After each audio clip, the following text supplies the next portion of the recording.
वंदे श्री प्रभु सद्गुरुं गुणनिधिं सद्भक्तकल्पद्रुमं वन्दानां शरणं शरण्यममलं नाथं त्वनाथाश्रयं यत्सत्तावशगेन स्थावरभवो देहस्सुचेष्टान्वितः सोऽयं वो विदधातु वाञ्छितफलं माणिक्यकल्पद्रुमः।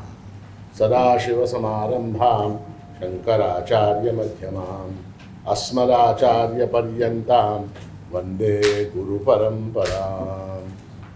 ॐ पार्थाय प्रतिबोधितां भगवता नारायणेन स्वयं व्यासेन ग्रथितां पुराणमुनिना मध्ये महाभारतम् अद्वैतामृतवर्षिणीं भगवतीम् अष्टादशाध्यायिनीम् अम्ब त्वाम् अनुसन्दधामि भगवद्गीते भवद्वेषिणी। अम्ब त्वाम् अनुसन्दधामि भगवद्गीते भवद्वेषिणी। अम्ब शब्द का अर्थ है माता। अम्ब से ही अम्मा शब्द बना, अम्ब से ही अम्बा शब्द बना। तो अम्ब त्वाम अनुसंदधामि, हे माता मैं तुम्हारे पीछे पीछे चलूंगा। अनुसंदधामि यानी पीछे पीछे चलना। जिस प्रकार एक छोटा बालक अपनी माँ का आंचल पकड़कर उसके पीछे पीछे चलता, माँ किचन में गई तो बच्चा किचन में जाता, माँ बाहर हॉल में आई तो बच्चा हॉल में, माँ बाहर आंगन में गई तो बच्चा आंगन में जाता, माँ छत के ऊपर गई तो बच्चा छत के ऊपर जाता, माँ कमरे के अंदर गई तो बच्चा कमरे के अंदर जाता है। जिस प्रकार एक छोटा बालक अपनी माँ का आंचल नहीं छोड़ता, उसी तरह से हे अम्ब, अम्ब त्वाम अनुसंदधामि। अनुसंदधामि यानी मैं तुमको पकड़कर तुम्हारे साथ चलूंगा। गीते भवद्वेषिणी, हे गीते तुम कैसी हो? तो भव का द्वेष करने वाली हो। भव का द्वेष यानी क्या? संसार का द्वेष। संसार का द्वेष यानी क्या? संसार में जो दुख है, संसार में जो शोक है, संसार में जो पीड़ा है, संसार के अंदर जो समस्या है, उसको नष्ट करने वाली तुम हो, इसलिए मैं तुम्हारे पीछे पीछे चलूंगा। तो हम लोग जो है भगवत गीता के पीछे पीछे चलते हुए अब कहाँ तक पहुँच गए हैं? 10वें श्लोक तक पहुँचे। जैसा कि मैं नित्य आप लोगों को बता रहा हूँ, ये 16वां अध्याय और 17वां अध्याय लाइफ स्टाइल से संबंधित है। किसी भी शास्त्र में, अन्य किसी शास्त्र में लाइफ स्टाइल को महत्व नहीं। आप कुछ भी, कैसा भी लाइफ स्टाइल आपका हो, उस शास्त्र में आप प्रावीण्य संपादन कर सकते हैं, किंतु अध्यात्म शास्त्र में जो है ऐसा नहीं है। वहाँ एक विशिष्ट प्रकार का धार्मिक आचरण होना चाहिए, और वो धार्मिक आचरण जो है आपकी आध्यात्मिक उन्नति का मार्ग प्रशस्त करेगा। तो इसलिए जो है भगवान ने 16वां 17वां अध्याय का उपदेश अर्जुन को दिया। और इसमें प्रारंभ में क्या हुआ कि अर्जुन ने एक प्रश्न पूछा। 16वें अध्याय के अंत में भगवान ने क्या कहा? तस्मात् शास्त्रम प्रमाणन्ते कार्य व्यवस्थितौ। तुमको कैसे रहना है, कैसे चलना है, क्या खाना है, क्या पीना है, किस तरह का आचरण करना है, किस तरह का तप करना है, किस तरह का यज्ञ करना है, किस तरह का दान करना है, ये सारी बातें जो है तुम शास्त्र के अनुसार करो, ऐसा कहा। प्रॉब्लम ये हो गया कि अर्जुन कहता है कि मैं शास्त्र नहीं जानता, मैं शास्त्र नहीं जानता, तो क्या करूं?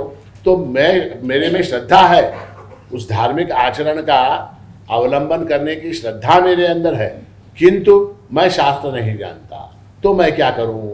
और अगर मैं शास्त्र न जानते हुए श्रद्धा पूर्वक ये यज्ञ दान तप आदि कर्म करता हूं, तो मेरी निष्ठा कौन सी होगी? सात्विक होगी, राजसिक होगी या तामसिक? ऐसा है कि भगवत गीता के 16वें अध्याय में भगवान ने सारे मनुष्यों को 2 भागों में बांटा है। 16वें अध्याय में 2 भागों में बांटा है। 2 भाग कौन कौन से हैं? आसुर और दैवी। आसुर और दैवी। आसुर यानी कौन? जो कामराग बलान्विता, दंभांकार संयुक्ता, ऐसे लोग क्या हैं? ये आसुर। और सत्वगुणी लोग जो हैं वो दैवी संपत्ति से युक्त है। दैवी संपत्ति, आसुरी संपत्ति, इस तरह से संपत्ति के हिसाब से 2 भागों में बांटा। अब यहाँ 16वें अध्याय में भगवान सत्व रज तम 3 शब्दों का प्रयोग कर रहे हैं। तो दैवी संपत्ति का अर्थ सात्विक गुण, आसुरी संपत्ति का अर्थ राजसिक और तामसिक। ठीक है, तो इसमें भगवान ने सबसे पहले श्रद्धा का प्रश्न अर्जुन ने पूछा था, तो श्रद्धा के विषय में भगवान ने उत्तर दे दिया। श्रद्धा के विषय में क्या कहा कि उसकी जो श्रद्धा है उसको कैसे जानेंगे, तो उसकी उपासना का विषय, ऑब्जेक्ट ऑफ वर्शिप, उसकी उपासना का उद्देश्य, मोटिव ऑफ वर्शिप, और तीसरी बात कौन सी, मोड ऑफ वर्शिप। मोड यानी क्या, उपासना किस तरह से करता है वो, उसको आप देखेंगे तो आपको पता लगेगा कि ये सात्विक है, ये राजसिक है, ये तामसिक है। इस प्रकार भगवान ने अर्जुन के प्रश्न का उत्तर दे दिया। वहां पर ये 17वां अध्याय समाप्त होना चाहिए था, किंतु भगवान एक बहुत अच्छे टीचर हैं, बहुत अच्छे गुरु हैं, कृष्णम वंदे जगत गुरु, इसलिए जो है भगवान आगे भी विषय को बढ़ाते हुए आहार, यज्ञ, तप और दान के विषय में बताने वाले हैं। तो उस श्रृंखला में हमने कल क्या देखा, तो कल हमने देखा आहार जो है वो कैसा होना चाहिए, आहार कैसा होना चाहिए। आहारस्त्वपि सर्वस्य त्रिविधो भवति प्रियः यज्ञस्तपस्तथा दानम तेषां भेदमिमं शृणु। भगवान ने कहा आहार के विषय में बताऊंगा, यज्ञ, तप और दान के विषय में बताऊंगा। उसके बाद सात्विक लोगों को कौन सा आहार प्रिय होता है, आयुष सत्व बलारोग्य सुख प्रीति विवर्धना रस्या स्निग्धा स्थिरारध्या आहारा सात्विक प्रिया। तो यहाँ पर जो है भगवान ने कहा जो रस्य है, जो स्निग्ध है, जो स्थिर है, जो हृदय है और आयु को बढ़ाने वाला है, सत्व को बढ़ाने वाला है, सुख को बढ़ाने वाला है, प्रीति को बढ़ाने वाला है, ऐसा अन्न जो है वो सात्विक लोगों को प्रिय होता है। ठीक है, समझ में आई बात आपके।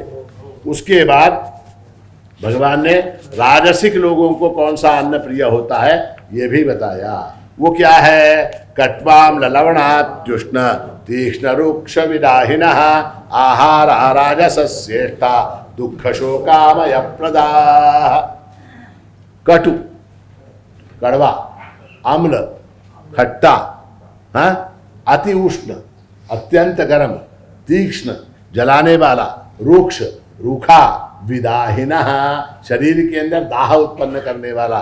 राजस लोग जो है उनको जो है ये आहार अत्यंत प्रिय होता है, और जो है ये कैसा है आहार, दुख शोक आमय प्रदाह, दुख देने वाला है, शोक देने वाला। दुख यानी क्या, शॉर्ट टर्म जो तकलीफ होती है वो अन्न खाने से वो, और शोक यानी क्या, लॉन्ग टर्म पीड़ा। समझ में आई बात। तो जो है ये दुख शोक और रोग को प्रदान करने वाला ये अन्न है। कौन सा, राजसिक अन्न है। यात यामम गत रसम पूति पर्यूषितं च यत उच्छिष्टमपि चामेध्यम भोजनम तामस प्रियम। यातयामम, यातयामम यानी क्या, अध पका हुआ, पूरी तरह से न पका हुआ। गत रसम, ज्यादा पका हुआ, ज्यादा पका हुआ, जिसके अंदर से उसका सत्व निकल गया, पक पक के वो क्या, भेंडीची भाजी करायला गेलो आणि त्याचं पिठलं झालं आपण म्हणतो तसं। तर यातयामम गत रसम पूति, पूति यानी क्या, दुर्गंध युक्त। पर्यूषितम, पर्यूषितम यानी क्या, बासी, शिड़। उच्छिष्टम, उच्छिष्टम यानी झूठा। अमेध्यम, जो परमात्मा को समर्पित न किया जा सके ऐसा अन्न। भोजनम तामस प्रियम, ऐसा भोजन जो है वो तामसिक लोगों को प्रिय होता है। यहाँ तक हमने देखा, और उसके बाद हमने क्या किया, उसके बाद हमने जाके भोजन किया।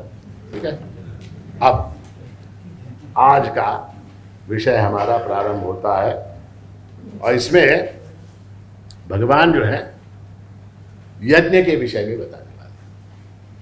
कल किसके बारे में बताया, कल भोजन के आहार। अब आज जो है यज्ञ के विषय में बताने वाले। यज्ञ यानी क्या, यज्ञ जैसे ही यज्ञ शब्द हमारे सामने आता है, हमारे सामने एक कल्पना आ जाती है कि एक हवन कुंड, उसके अंदर अग्नि, हाँ, और उसके अंदर आहुति का डालना, मंत्रोच्चार पूर्वक आहुति को समर्पित करना, इसका नाम यज्ञ है। किंतु यज्ञ शब्द का अर्थ ऐसा है कि हम जीवन में अनेक कर्म करते हैं। हम जीवन में अनेक कर्म करते हैं। सुबह उठने से लेके रात में सोने तक, उठना भी एक कर्म है और सोना भी एक कर्म है। उठने से लेकर सोने तक हम अनेक अनेक अनेक कर्म करते हैं। उन कर्मों का विभाजन जो है भगवान ने 2 प्रकार से किया है। वैसे तो कर्मों का विभाजन 5 प्रकार से होता शास्त्रीय दृष्टि से, किंतु यहां भगवान जो है उन कर्मों का विभाजन 2 प्रकार से करते हैं। कौन से? एक कर्म वो जो हमारा जो भौतिक जीवन है उससे संबंधित है। हमारा भौतिक जीवन है उससे संबंधित कर्म है। कौन कौन से कर्म है उससे संबंधित? उठना, स्नान करना, स्नान करने के बाद कपड़े पहनना, मेकअप करना, ये सब क्या है? भोजन करना, हाँ, नौकरी के लिए जाना, वापस आना, टीवी देखना, कार में बैठ के कहीं जाना, प्रवास के लिए जाना, फिर वापस आना, फिर टीवी देखना, फिर खाना खाना, फिर सो जाना, ये सब क्या है? ये हमारे भौतिक कर्म है, सांसारिक कर्म है। उसके अलावा कुछ कर्म ऐसे हैं जो हमारे आध्यात्मिक जीवन से संबंधित है। ऐसे कर्म जिनके द्वारा हमारी आध्यात्मिक उन्नति होती हो। आध्यात्मिक उन्नति होती हो। जितने कर्मों से हमारी आध्यात्मिक उन्नति होती है उन सब का नाम यज्ञ है। ये बड़े महत्व का है। हे मी म्हणून तुम्हारा सांगू लगो आणि हे फुकट सांगू लगो। जितने कर्म हैं उनका विभाजन 2 प्रकार से होता है। ठीक है। अब वो 2 प्रकार के जो कर्म हैं उनके अंतर्गत क्या, जो कर्म हमारी आध्यात्मिक साधना को परिपुष्ट करते हैं, हमारी आध्यात्मिक साधना का मार्ग प्रशस्त करते हैं, हमारी आध्यात्मिक उन्नति का कारण बनते हैं, ऐसे जो कर्म हैं वो कर्म यज्ञ कर्म कहलाते हैं। अब मैं आपसे 2-3 प्रश्न पूछूंगा, आपको बताइए वो यज्ञ कर्म है या सांसारिक कर्म है? आपने सुबह नाश्ता किया, क्या है वो? सांसारिक कर्म, भौतिक कर्म, भौतिक कर्म। आपका सवेरे फोन आया था, मोबाइल के ऊपर आपने बात किया, आपके बेटे ने फोन किया था, पत्नी ने फोन किया था, तो आपने उसके साथ फोन के ऊपर बात की, तो कौन सा कर्म हुआ वो? भौतिक कर्म। उसके बाद आपने पारायण किया, वो क्या था? यज्ञ कर्म था, यज्ञ कर्म था। ठीक है। रात में आप भजन में, प्रवचन में शरीक होते हैं, वो कौन सा कर्म है? यज्ञ कर्म है। अच्छा, दोपहर में आप भोजन करने जाते हैं, वो कौन सा कर्म है?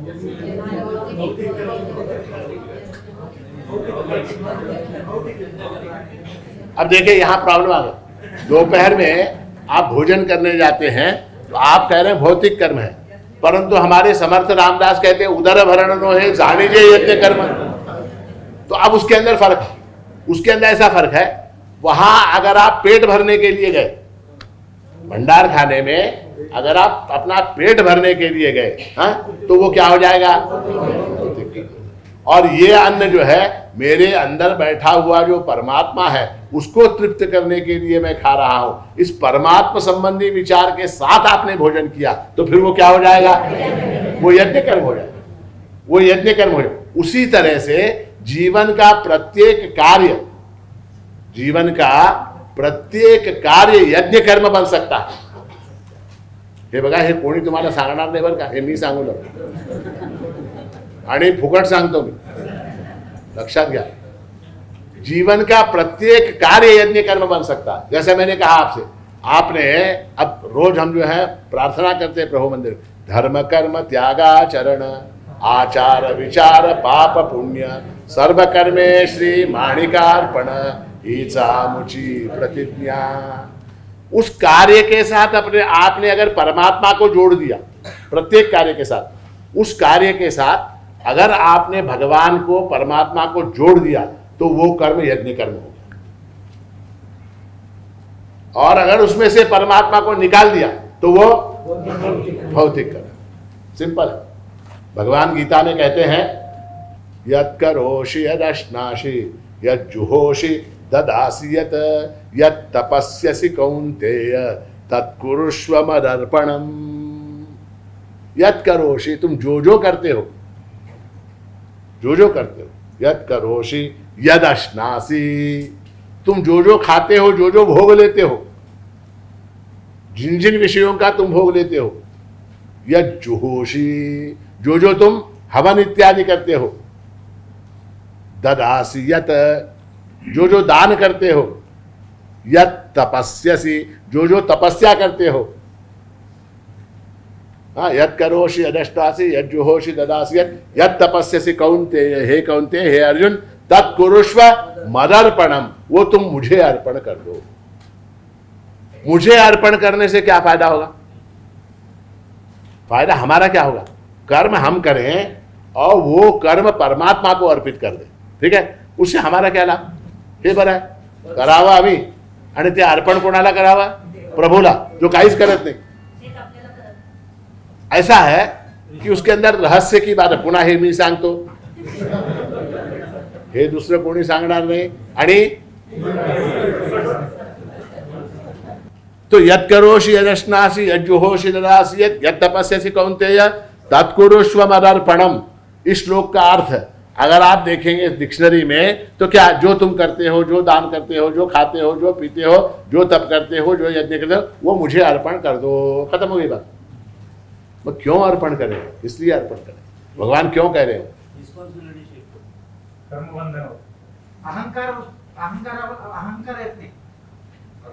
सगळी उत्तर बरोबर आहे, सगळी उत्तर बरोबर आहे। यांचं उत्तर बरोबर आहे, तुमचं उत्तर बरोबर आहे, यांचं उत्तर बरोबर आहे। पण मार्मिक असा है कि जो करता है, जो कर्म का करता है, फल उसी को भोगना पड़ता है।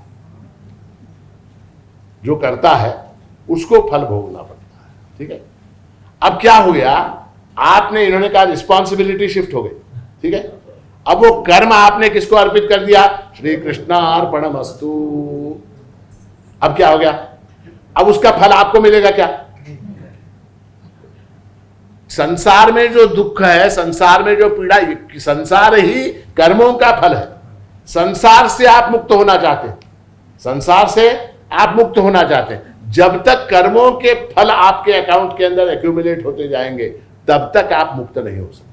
तो कर्मों के फल को रोकने का तरीका क्या? कर्ता को चेंज करो।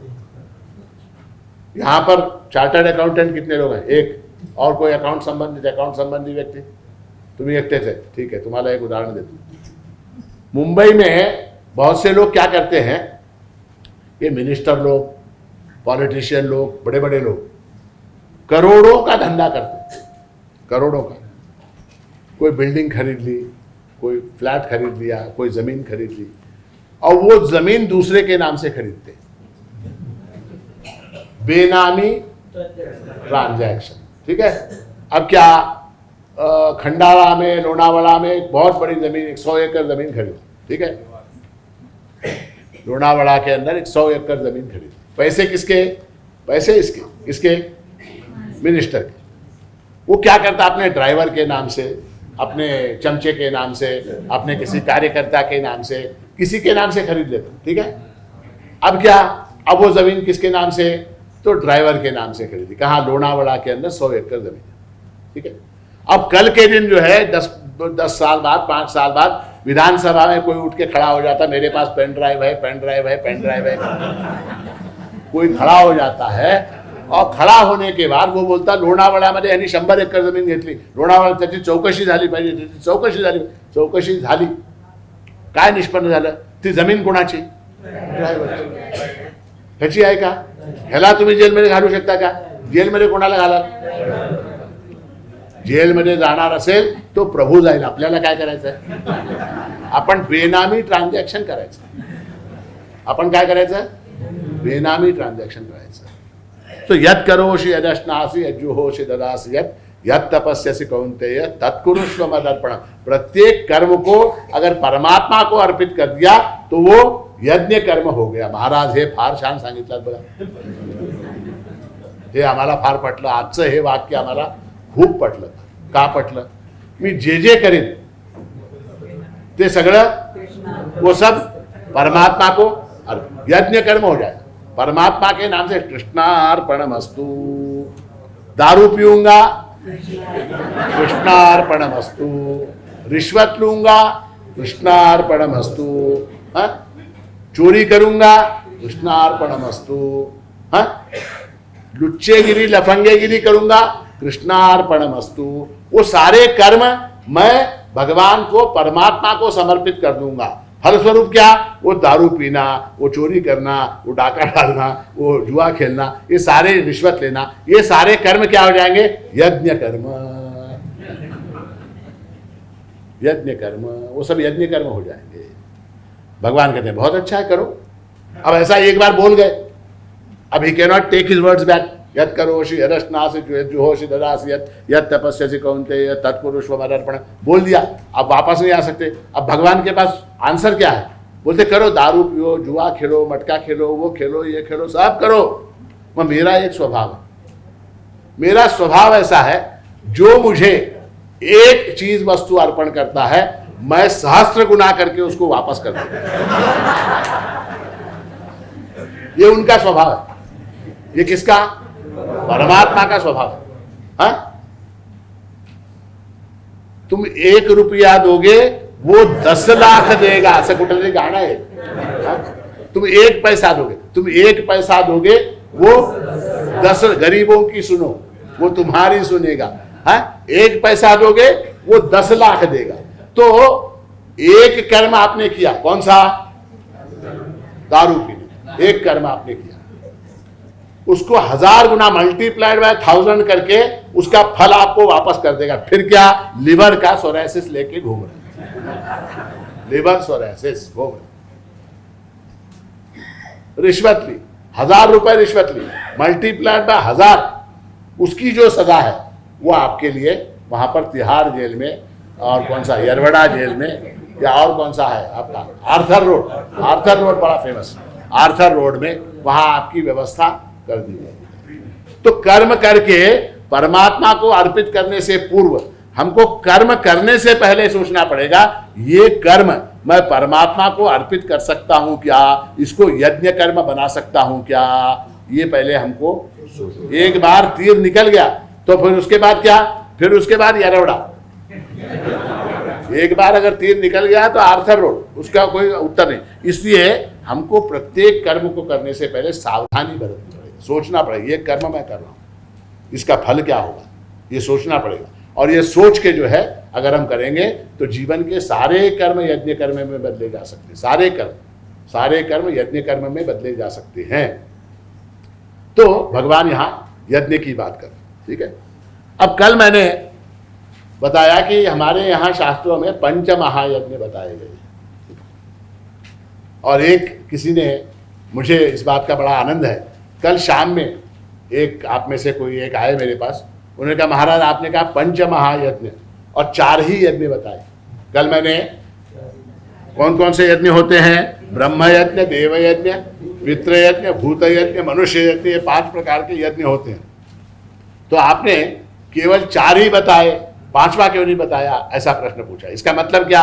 यहाँ जो स्टूडेंट्स हैं, यहाँ जो आप लोग बैठे हुए सुनने वाले हैं, वो अटेंटिव हैं, और अगर मुझसे कोई गलती हो जाती तो उसको पकड़ भी लेते हैं आप लोग।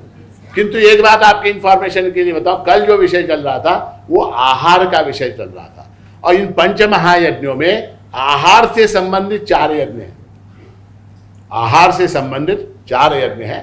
5वां जो ब्रह्म यज्ञ है उसका आहार से कोई संबंध नहीं है, इसलिए उसका मैंने कल जिक्र नहीं किया।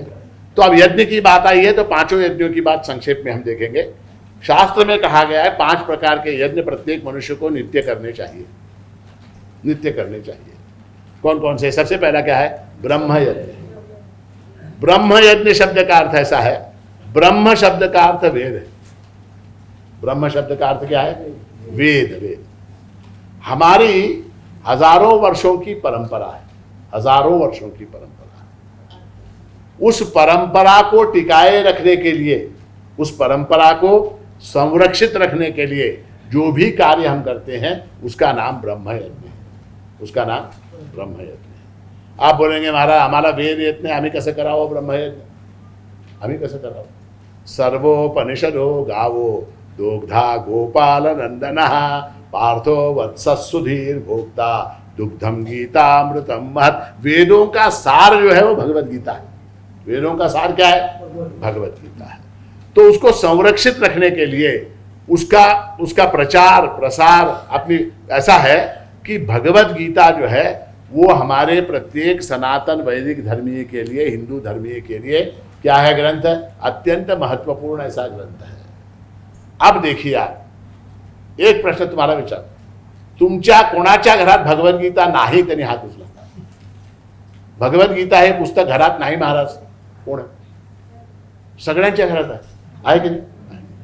आता ते पुस्तक जे आहे ते बांधून ठेवून त्याच्यावर दर गुरुवारी हळद कुंकू वाहून फूल वाहून नमस्कार केल्याने उपयोग आहे काय? काहीतरी उसका कोई फायदा है क्या? उसका कोई फायदा है क्या?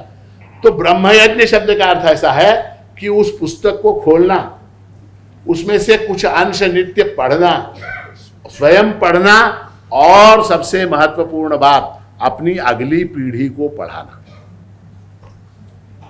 आप में कम से कम इतनी तो निष्ठा है कि घर में पुस्तक लाल कपड़े में बांध के आपने रखी है। आपके बेटे क्या करेंगे? उसको रद्दी में डाल देंगे। क्यों? क्योंकि निष्ठा नहीं होगी, श्रद्धा नहीं होगी, भक्ति नहीं होगी, विश्वास नहीं होगा और संस्कार नहीं होगा। तो क्या करेंगे उसको? क्या पुस्तक है, जुने होगी, फालतू पुस्तक पढ़ोगे।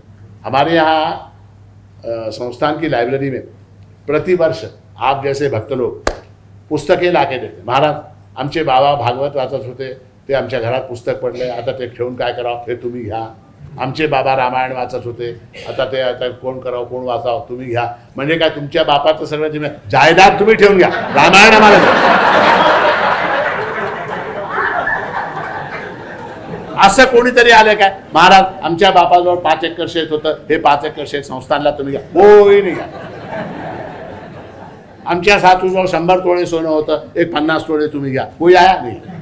आमची सासू शिवलीलामृत वाचत होती, महाराज आता वाचणार कोण नाही, हे तुम्ही घ्या। शिवलीलामृत तुम्ही घ्या, ज्ञानेश्वरी तुम्ही घ्या, रामायण तुम्ही घ्या, भागवत तुम्ही घ्या, सगळं तुम्ही घ्या। ऐसे करके हजारों पुस्तकें हमारे पास इकट्ठी हुई हैं।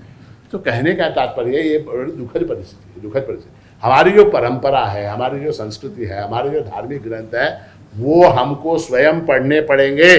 समझ में आए चाहे ना आए, समझ में आए चाहे ना आए, वो हमको पढ़ने पड़ेंगे और अपने बच्चों को भी कंपल्सरीली पढ़ाने पड़ेंगे, तभी उनके अंदर संस्कार आएगा।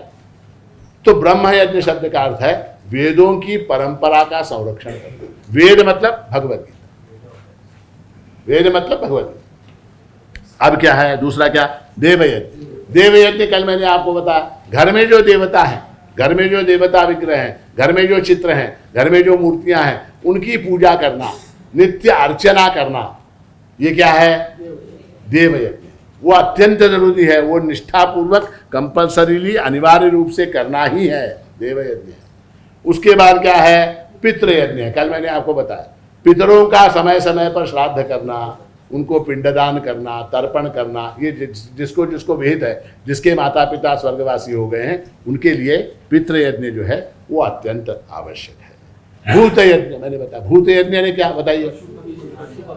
पशु पक्षी प्राणी वृक्ष, हाँ, वल्ली वेली, इन सबको जो है उनका अन्न पहुंचाना। वृक्ष को क्या डालेंगे? पानी। कुत्ते को क्या डालेंगे? रोटी, ब्रेड, बिस्किट, हाँ, ये कुत्ते को डालेंगे। घोड़ा अगर होगा घर में तो घास, गाय होगी तो घास। तो इस तरह से जो है, जो घर में जो प्राणी हैं, पशु हैं, पक्षी हैं, वृक्ष लता इत्यादि हैं, उनको न केवल अपने घर में, दूसरा भी कोई पशु पक्षी प्राणी वृक्ष अगर है, देखिए एनवायरमेंट साइंस की बात की जाती है, एनवायरमेंट का रक्षण करना, वृक्षों को बढ़ाना, वृक्षों को लगाना, झाड़े लावा काय, जैसे क्या झाड़े, हाँ, वो सारा क्या है? वो सारा जो है भूत यज्ञ है, भूत यज्ञ।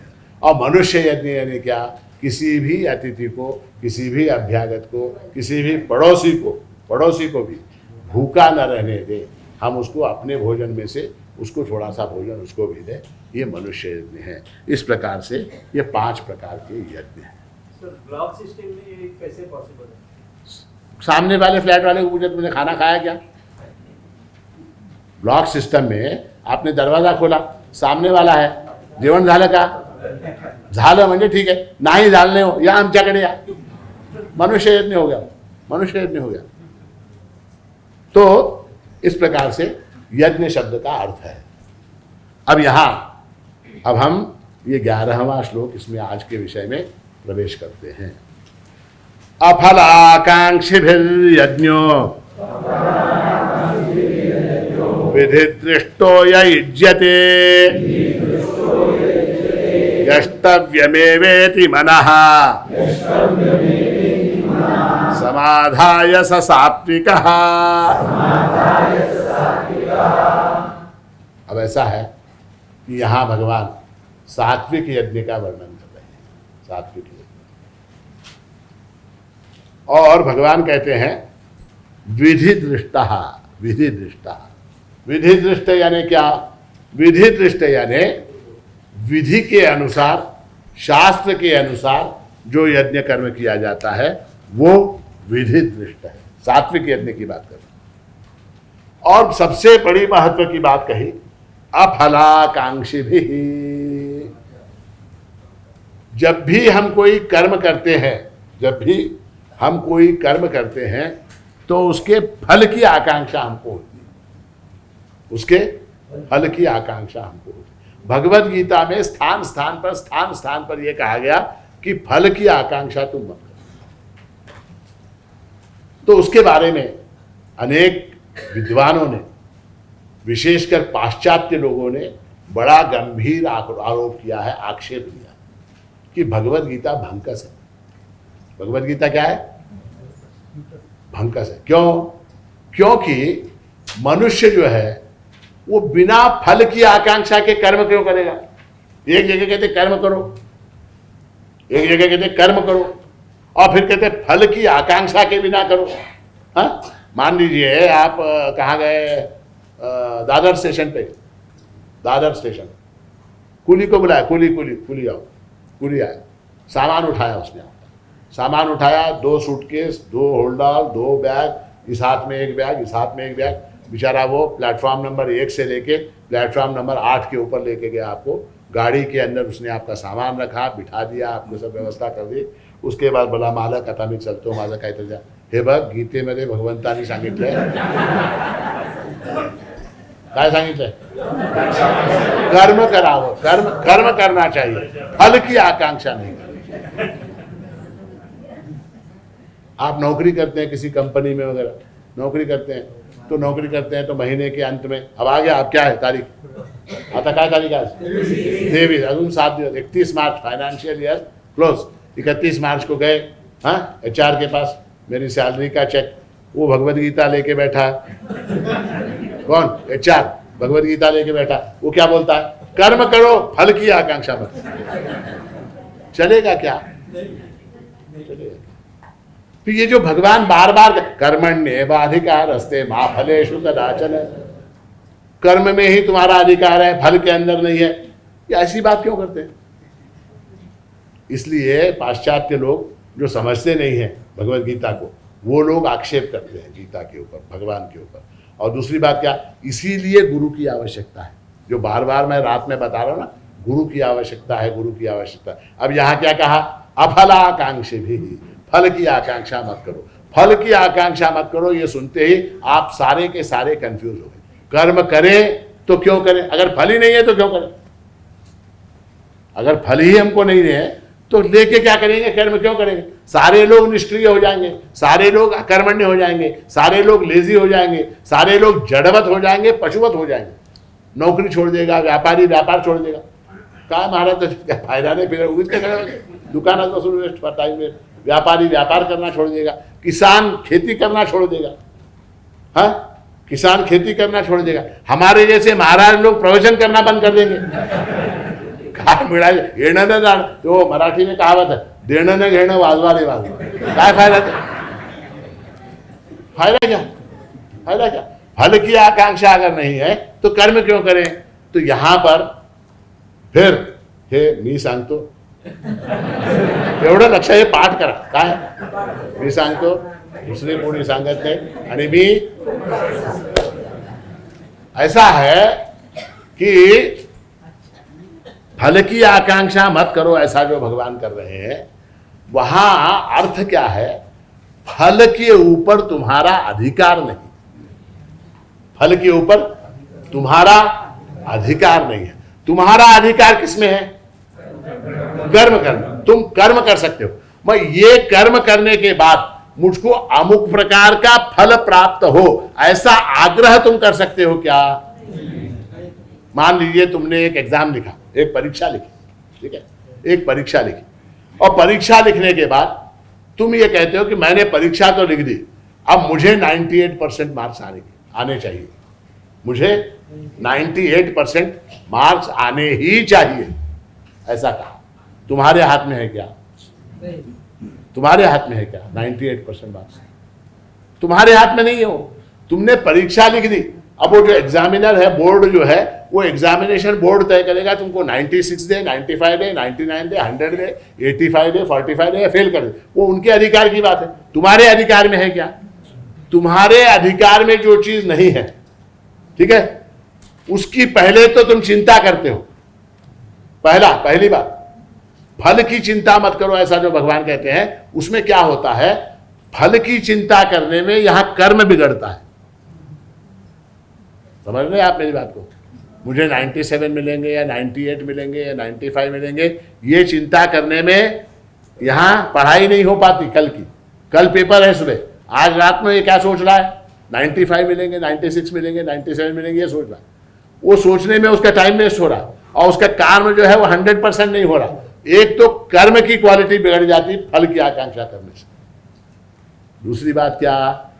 कर्म योग का सिद्धांत यह है कि कर्म का, जो कर्म आपने किया, उसका जैसा भी फल मिले, जो भी फल मिले, उसको प्रभु के प्रसाद के रूप में स्वीकार करना है। यह कर्मयोग का सिद्धांत है। जो भी कर्म करें आप, जैसा भी कर्म करें, उसका जो भी फल मिले, अच्छा बुरा, सुख दुख रूप, दो ही प्रकार के फल, सुख या दुख, जो भी फल आपको मिलेंगे वो आपको क्या? प्रसाद भावना से स्वीकार करने हैं। यही कर्मयोग है। अगर आप ग्रंबल करेंगे, अगर आप देखिए, ऐसा है, क्यों ये सारी बातें बड़ी रहस्य की है? ऐसा है, कर्मयोग पहली सीढ़ी है। कर्मयोग क्या है? अध्यात्म की पहली सीढ़ी है। भक्ति योग, उपासना योग दूसरी सीढ़ी है। ज्ञान योग फाइनल सीढ़ी है। 3 प्रकार की सीढ़ियां हैं। कर्मयोग में अगर आपने परमात्मा के ऊपर दोष दे दिया, क्या मुझको ऐसा फल मिलना चाहिए था, इसने मुझे ऐसा फल दिया, हाँ, इस प्रकार अगर आप परमात्मा के ऊपर नाराज हो गए, तो दूसरी सीढ़ी जो भक्ति है, भक्ति का अर्थ प्रेम है, आप परमात्मा से प्रेम कर सकते हैं क्या?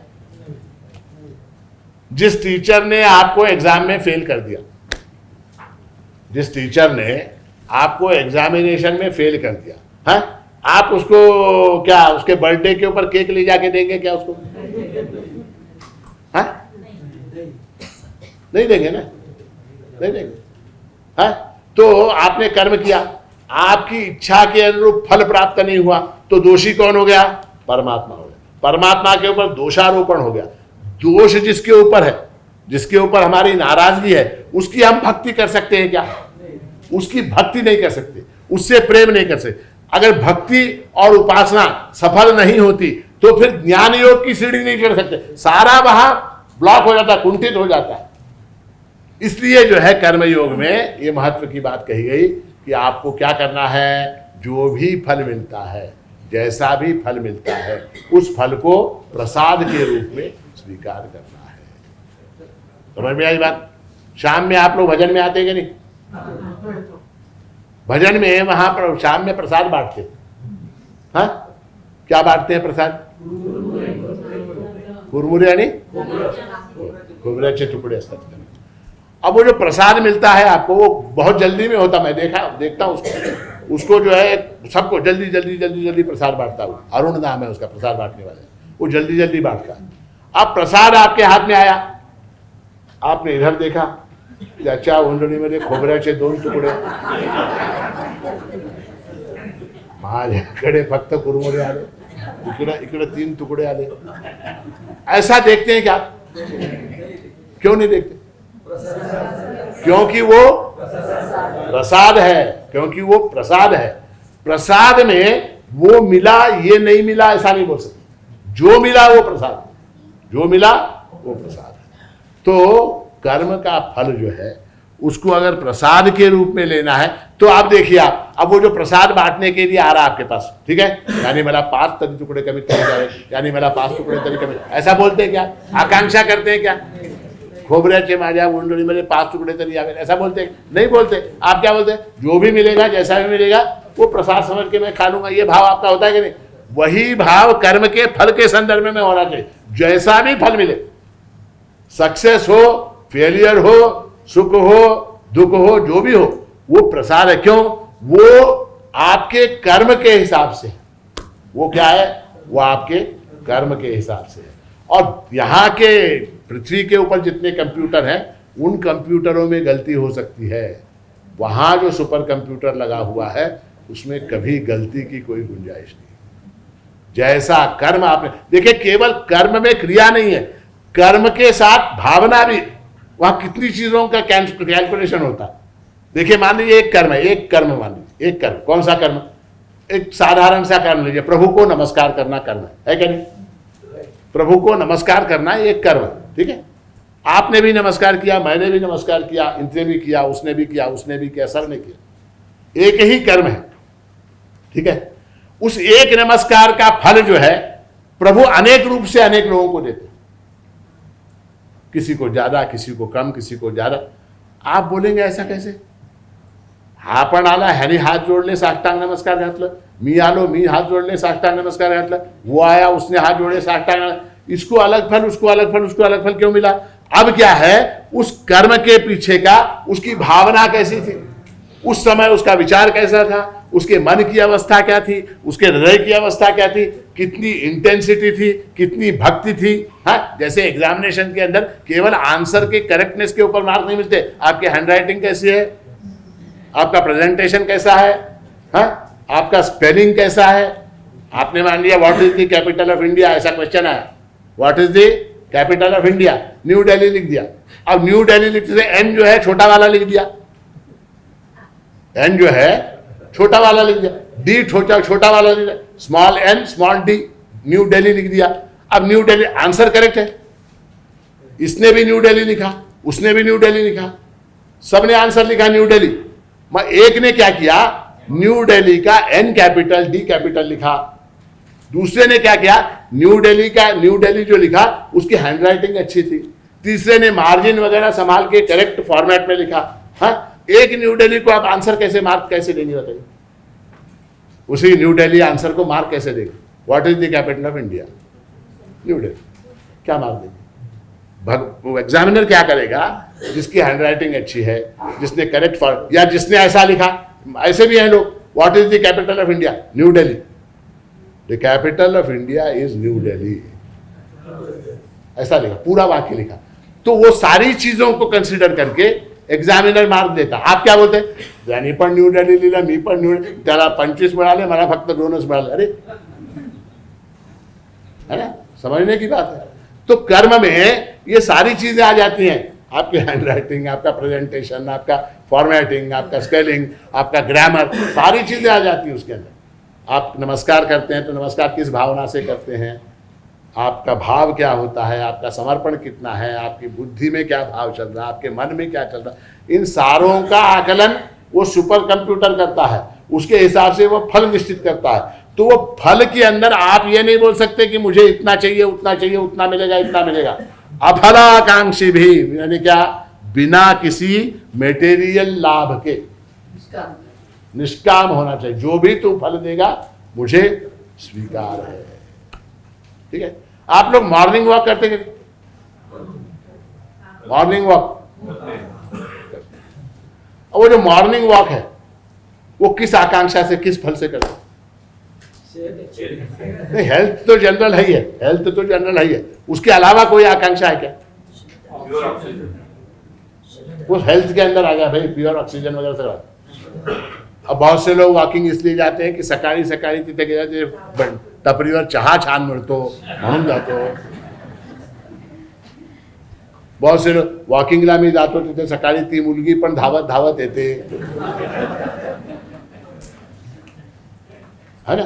वॉकिंग जाने में, सुबह सुबह जो जाते हैं वॉकिंग के लिए, मॉर्निंग वॉक में, वहां आपका और कोई मोटिव नहीं होता, केवल हेल्थ एक ही पॉइंट है। उसी तरह से कर्म में परमात्मा एक ही लक्ष्य है, उसके अलावा मुझको ये मिलेगा, मुझको वो मिलेगा। वहां पर उधर बेंगलोर में वगैरह क्या है, वॉकिंग के इसमें मतलब ट्रैक है, तो वहां पर इडली डोसा वड़ा वगैरह के वो स्टॉल्स हैं, टपरी बंडी वाले हैं। तो वॉकिंग किया और उसके बाद फिर जितना वॉकिंग किया उसका डबल खा लिया। फायदा क्या, फायदा क्या? तो बिना किसी मटेरियल लाभ की आकांक्षा के केवल परमात्मा के लिए कर्म करना, अफलाकांक्षी भी। और दूसरा क्या, यष्टव्य एव, यष्टव्य यानी ये मेरा कर्तव्य है, ये मेरी ड्यूटी है, ये करके मैं परमात्मा के ऊपर कोई उपकार नहीं कर रहा हूं। लोगों को ऐसा लगता है, मी आज भजना लालो, तो मी आज प्रवचनामध्ये बसलो, मी आज येऊन प्रदक्षिणा घातल्या, मी आज नमस्कार केलं, मैंने नमस्कार किया, तो ये प्रभु के ऊपर मैंने उपकार किया, ऐसा समझते लोग। यष्टव्यमेव, ये मेरा कर्तव्य है, ऐसा समझ के मनस्समाधाय, मनस्समाधाय। और ये करने के अंदर ये जो यज्ञ कर्म है, परमात्मा से, परमात्मा को स्मरण करते हुए परमात्मा के लिए आध्यात्मिक लाभ के लिए कर्म करना यज्ञ है। ये यज्ञ कर्म जो है मन से होना चाहिए, मनस्समाधाय। बहुत से लोग क्या, कस काय येणं झालं सप्त्याला, वेदांत सप्ताहाला आलात, बऱ्याच दिवसानंतर कस काय येणं झालं, काय करावं महाराज, बायकोचं फार आग्रह होता म्हणून आलो। म्हणजे काय अर्थ काय, हा? बायकोच्या समाधानासाठी आला, तुझ्या स्वतःच्या समाधानासाठी आला। मनस्समाधाय, अपने मन से, अपने मन से। और वो जो भी करते हैं हम, वो पूरा मन के साथ करें, पूरा मन के साथ। देखिए एक बात यहां मैं बता रहा हूं, हमारे काम सफल क्यों नहीं होते, इस विषय में मैंने एक पूर्णिमा के दिन प्रवचन भी है मेरा, मैं उसमें भी एक पॉइंट ऐड करना चाहता हूं। हमारे काम सफल क्यों नहीं, सफल इसलिए नहीं होते क्योंकि हम कोई भी काम 100% मन से नहीं करते। 100% अगर एफर्ट हमारा होगा तो जो है वो हमारा काम सफल होगा। ऐसा है, मान लीजिए आप भोजन करते, ठीक है, भोजन करते हैं तो उसका फल क्या, उसका फल हेल्थ है, उसका फल लॉन्गिविटी है, आयु, सत्व, बल, आरोग्य, ये सारे उसके फल हैं। वो सारे आपको मिलते हैं क्या? नहीं मिलते। क्यों नहीं मिलते? भोजन करते समय आपका मन 60% भोजन में होता है, 40% किसी दूसरे विचार में होता है, 40% किसी दूसरे विचार में होता है मन आपका। उसी तरह स्नान करते हैं, स्नान करते समय 50% स्नान करने में होता है, 50% इसमें होता है स्नान झाल्यावर काय नेसू, काय घालू, इसमें होता है 50%, ठीक है। तो क्या हो जाता है, वो स्नान भी पूरा नहीं होता, वो मेकअप भी पूरा नहीं होता। कोई भी काम, नौकरी करने जाते हैं, ऑफिस में जाते हैं, 50% मन ऑफिस में होता है, 50% इसलिए ऑफिस का काम सीधा नहीं होता।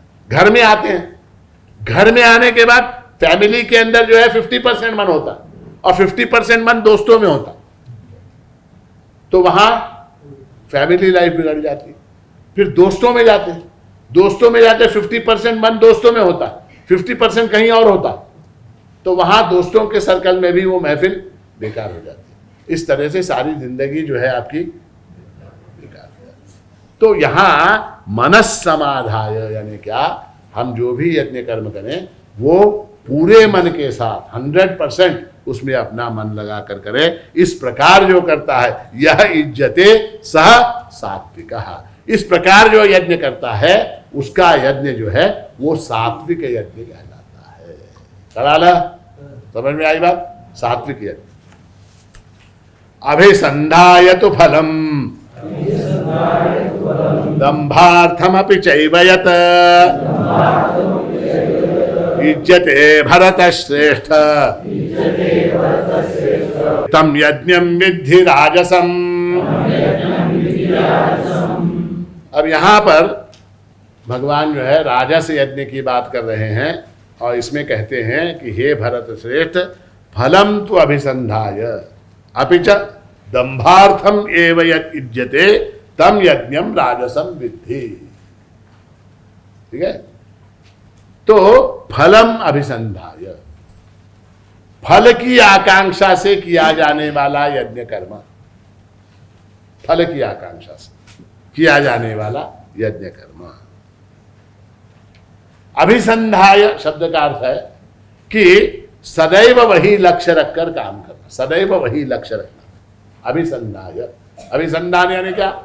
सदैव वही लक्ष्य रखना। अब जैसे आपका अभिसंधान किस बात पे है? हे महाराजांचं किती वाजता संपे, सदैव उसी बात पे लक्ष्य रखना, अभिसंधान। और क्या? दंभार्थम अपि चैव, और वो यज्ञ कर्म किस लिए करते हैं? दंभार्थम, दंभ, दंभ, दंभ यानी क्या? मैं आपको हमेशा बताता हूं, क्या? जो हम नहीं हैं। दंभ के लिए अंग्रेजी में शब्द क्या है? दंभ। हाँ हाँ हाँ हाँ, है बरोबर, हिपोक्रेट, जो हम नहीं हैं वो बताता दंभ।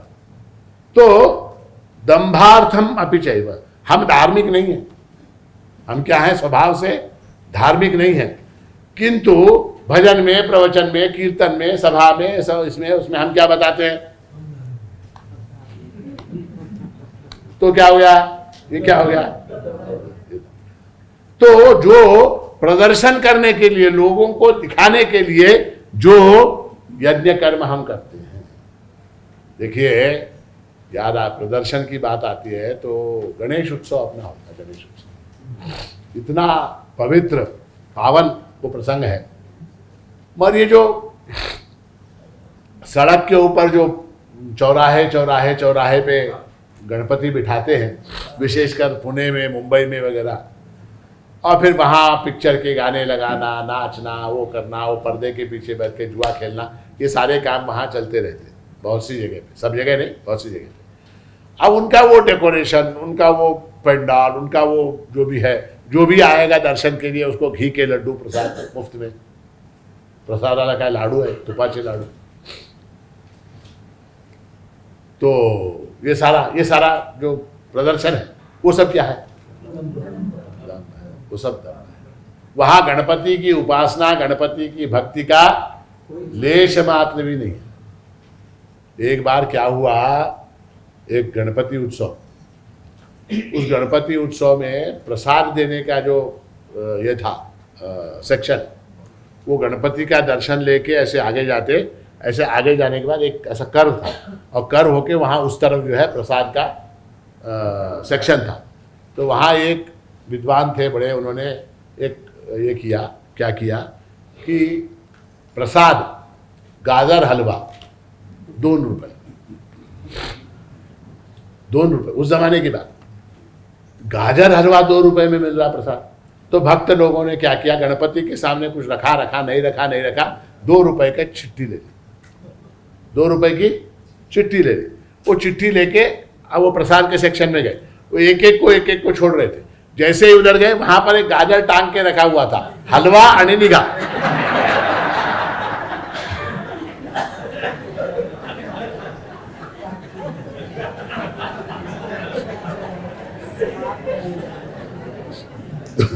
दो रुपए में प्रसाद, गाजर हलवा। तो उन्होंने एक गाजर टांग के रखा था, वहां पर डोरी में एक गाजर टांग के रखा था, वो एक वॉलेंटियर खड़ा था, प्रसाद कुठे, हलवा आणि निघा। चंदा कलेक्शन का एक तरीका। तो दंभार्थम अपि चैव इज्जते तत् राजसम विद्धि, ये राजस यज्ञ है, राजस प्रकार का यज्ञ। इसमें विशेष बात ध्यान देने की यह है कि संसार से यज्ञ हम क्यों करते हैं? इसलिए करते हैं क्योंकि संसार से जो कुछ हम लेते हैं वो हमको वापस करना ही पड़ेगा। संसार से हम जो लेते हैं वो हमको वापस किसी न किसी रूप में वापस करना। There is nothing as free, कुछ फ्री नहीं है। हम संसार से क्या लेते हैं? ऑक्सीजन लेते हैं। हम संसार से क्या लेते हैं? पानी लेते हैं। हम संसार से क्या लेते हैं? लकड़ी लेते हैं, अन्न लेते हैं, सारी चीजें संसार से हम लेते हैं। बदले में संसार को क्या देते हैं? बदले में संसार को हम क्या देते हैं? अब मान लीजिए हमने इतना ऑक्सीजन खा लिया, इतना ऑक्सीजन खींच लिया, अब एक आध वृक्ष हम लगाते हैं क्या? भूत यज्ञ नहीं करते। हाँ, इतने मनुष्यों की सहायता से हमारा घर बना, हमारा परिवार चला, हमारा जो भी व्यवहार, अब हमारा ये संस्थान जो चल रहा, ये सारा जो कार्यक्रम चल रहा, इन मनुष्यों के बल पर तो चल रहा ना। भंडार खाने में कुछ लोग हैं, मंदिर में कुछ लोग हैं, नौबत बजाने वाला है, घंटी बजाने वाला है, वो पुंगी बजाने वाला है, ये सारे लोग हैं। इन सारे लोगों के क्या, वो फोटो लेने वाला है, वो नाराज हो जाए, वो कैमरा वाला है, इन सब लोगों के टीम एफर्ट से कोई भी कार्य बनता है। आपका घर भी है, आपका घर भी है तो आपके घर में झाड़ू लगाने वाली, आपके घर में बर्तन धोने वाली, पोछा करने वाली, खाना बनाने वाली, आपके घर में बाकी का काम करने वाली, ये इतने सारे लोग हैं। उन सारे लोगों के सहयोग से आपका घर, आप अकेले कर सकते हैं क्या? कुछ आप अकेले कर सकते हैं क्या? नहीं कर सकते।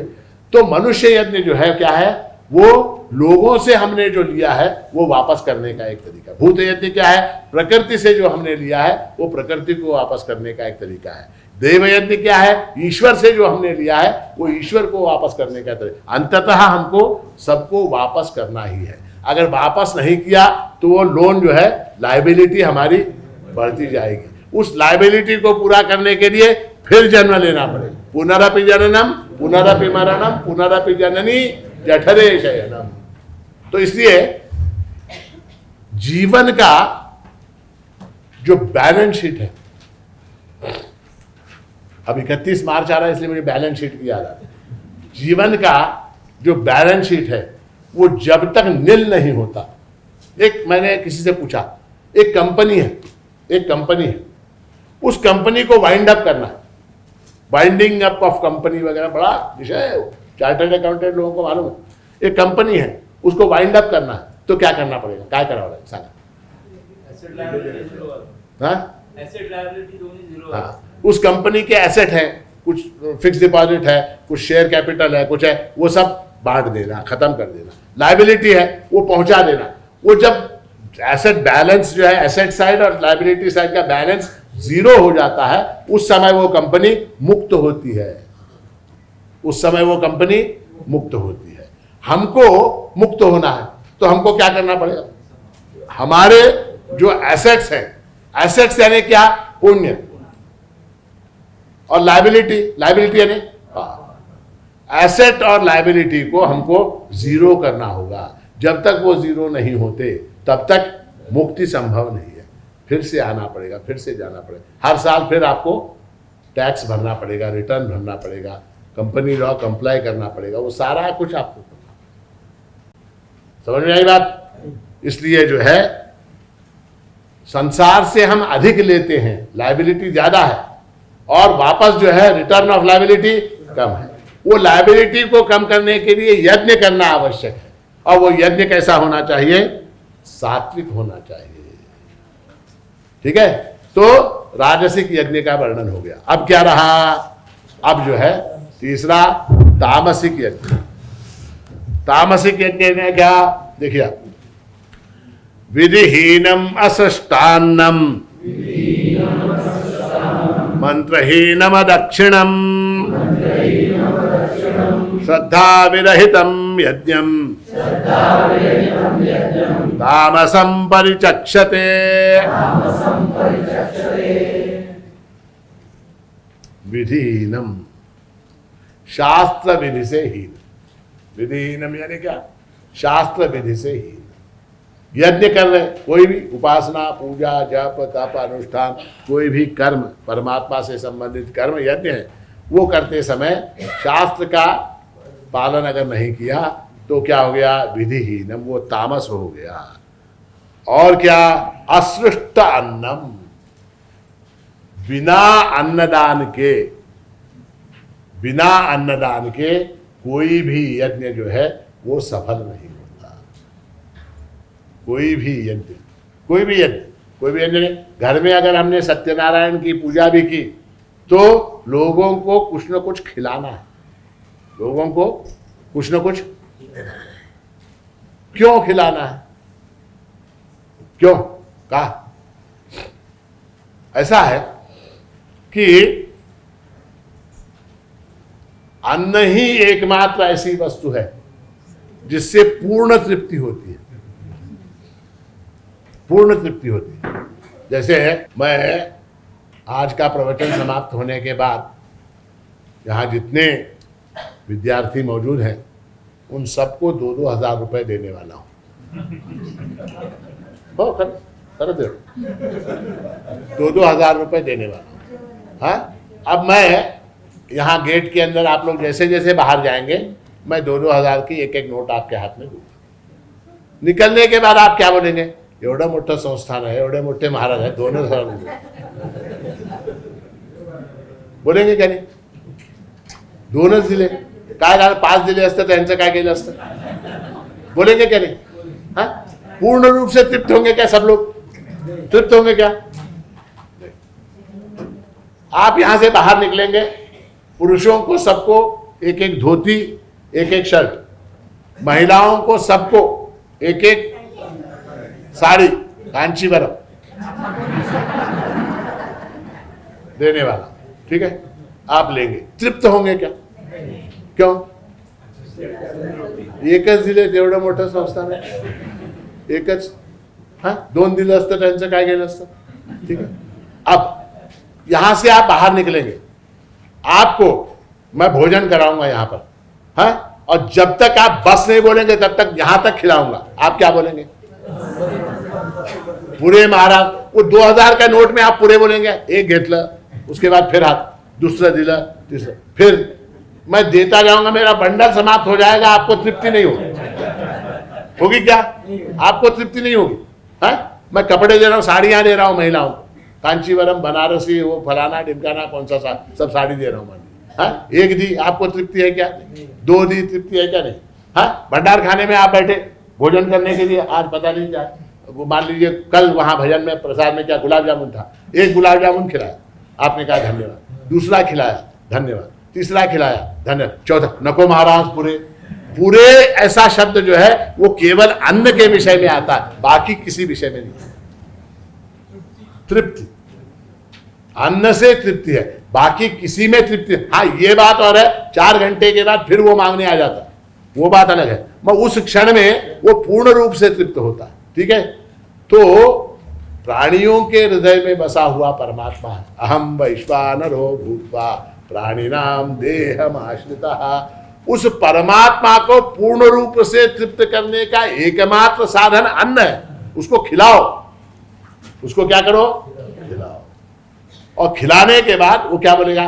पूरे आता पूरे, आता पूरे, आता पूरे। जैसे ही उसने पूरे कहा मतलब क्या? वो पूर्ण हो गया, परमात्मा तृप्त हो गया। इसलिए जो है भगवान कहते हैं कोई भी यज्ञ अन्न के बिना, अन्न के दान के बिना सफल नहीं होता। और जो अन्न के दान के बिना जो यज्ञ किया जाता है वो तामसिक यज्ञ कहलाता है, मंत्रहीनम। अब यहां पर मंत्रहीनम, मंत्रहीन यानी क्या? महाराज हमारा कौन सा मंत्र है, इतने हमें क्या करो? ऐसा है, मंत्र शब्द का अर्थ है मननात् त्रायते इति मंत्र, जिसके उच्चारण से त्राण प्राप्त हो, संकटों से छुटकारा प्राप्त हो, उसको मंत्र कहते हैं। जब यज्ञ हम करें तो एक तो विधि पूर्वक जो वेद मंत्र हैं या जो भी शास्त्र के अनुसार मंत्र है उनका उच्चारण करें, अथवा वो अगर नहीं आते हैं तो परमात्मा के नाम स्मरण का उच्चारण करें, परमात्मा का नाम लें।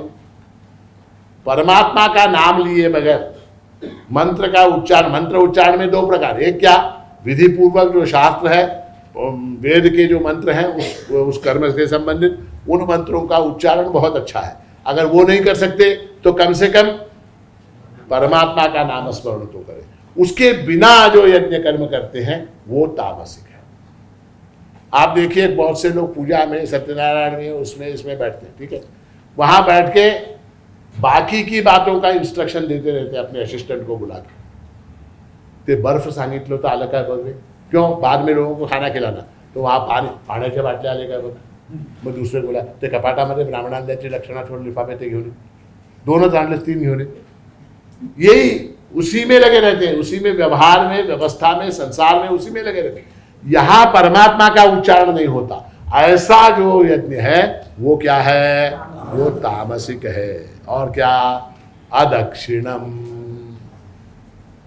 बिना दक्षिणा दिए, बिना दक्षिणा दिए कोई भी यज्ञ कर्म सफल नहीं होता। अदक्षिणम, अदक्षिणम यानी क्या, तामसिक लोग क्या है, वो दक्षिणा भी नहीं देते। जो करवाने वाला है यज्ञ, उस पुरोहित को दक्षिणा भी नहीं देते।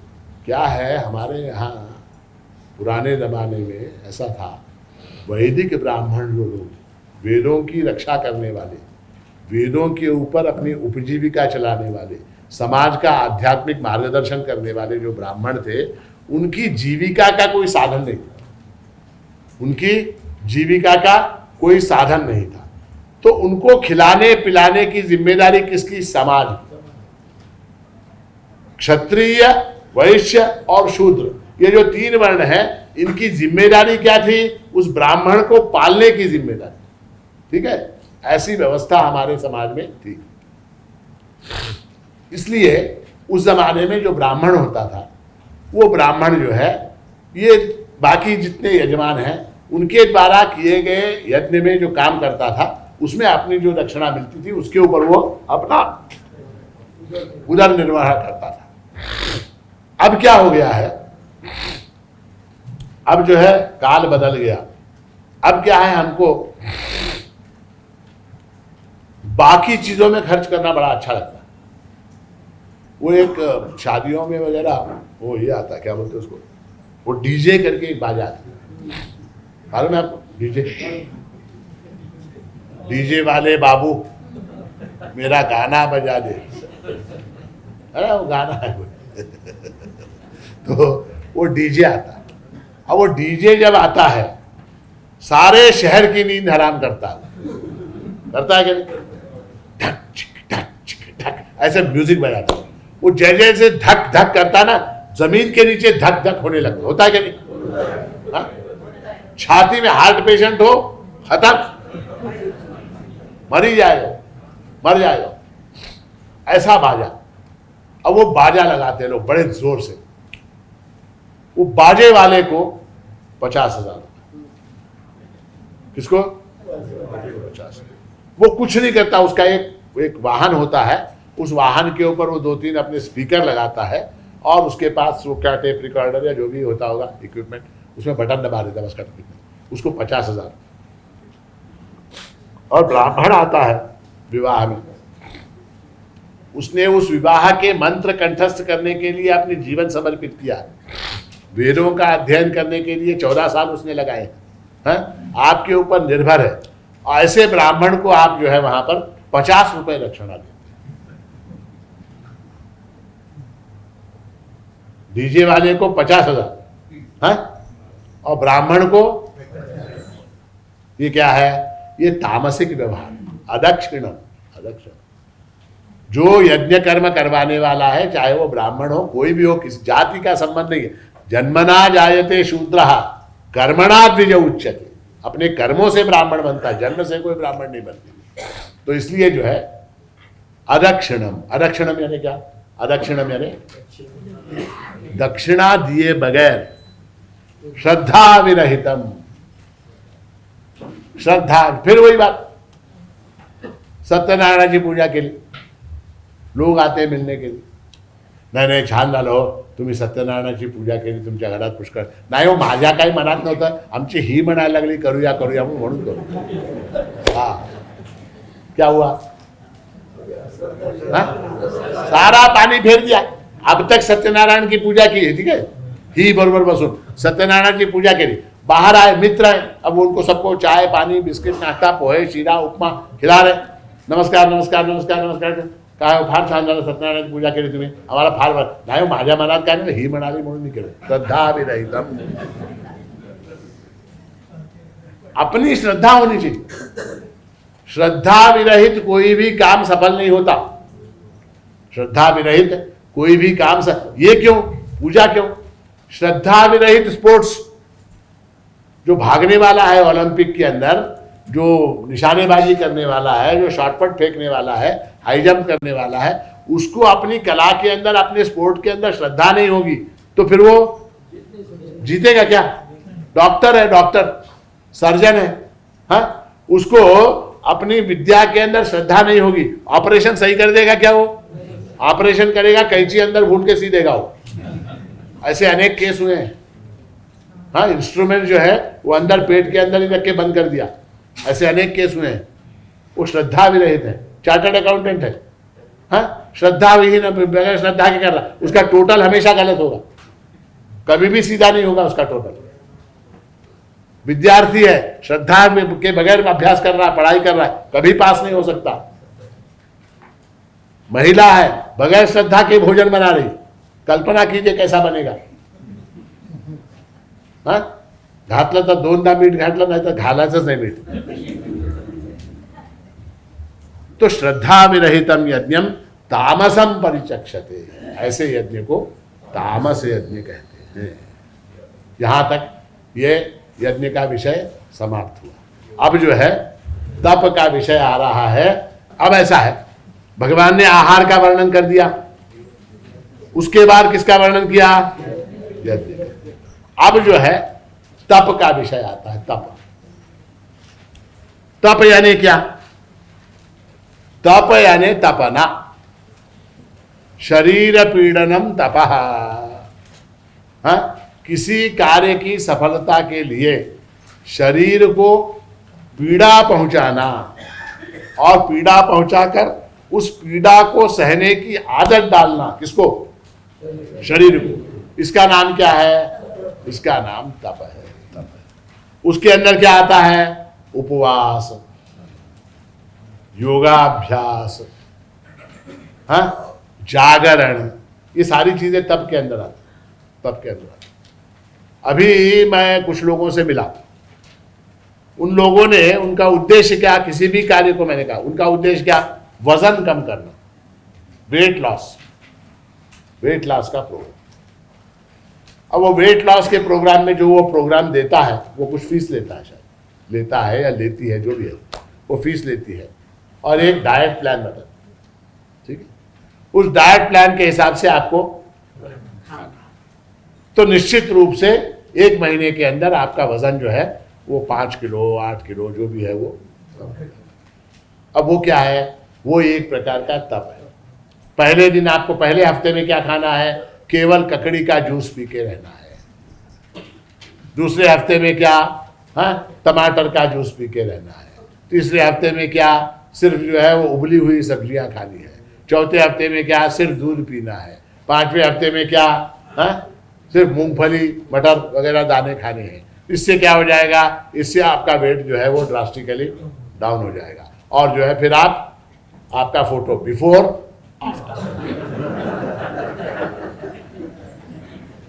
यज्ञ जो है, तप जो है वो सफल। तप यानी क्या? तप यानी शरीर को पीड़ा पहुंचाने की आदत डालना, पीड़ा सहने की आदत डालना। और क्या? और एक विशेष बात है तप में, वो तप जो है सेल्फ क्या बोलते हैं उसको, स्वयं द्वारा स्वयं निर्धारित होना चाहिए, दूसरे के द्वारा लादा हुआ ना होना चाहिए। दूसरे के द्वारा लादा हुआ जो है वो तप नहीं होता। तप यानी क्या? मैंने स्वयं ये निर्णय किया, मैंने स्वयं ये निर्णय किया, ठीक है, तो जो है उसको तप कहते हैं, तप कहते हैं, ठीक है। अब ये तप का जो विभाजन भगवान यहां करने जा रहे हैं, अब तक हमने क्या देखा? भगवान प्रत्येक बात का विभाजन 3 प्रकार से करते। कैसे? सत्व, रज। अब तप का जो विभाजन है भगवान कैसे करने वाले हैं? 2 प्रकार से करने वाले। तप का विभाजन 2 प्रकार से करेंगे। कैसे करेंगे? एक जो है करण दृष्टया। करण दृष्टया यानी क्या? उपकरण जो है, तप का जो उपकरण है, तप का जो इंस्ट्रूमेंट है, उसके आधार के ऊपर डिवीजन करेंगे। और दूसरा क्या? गुण दृष्टया, फिर सत्व रज तप। तो टोटल क्या हो जाएगा? तप का विभाजन 6 प्रकार से होगा। तप का विभाजन 6 प्रकार से करेंगे भगवान। पहला क्या? 14वें श्लोक में भगवान कायिक तप की बात करें। कायिक तप, कायिक तप यानी क्या? शरीर से किया जाने वाला तप, शरीर से किया जाने वाला तप।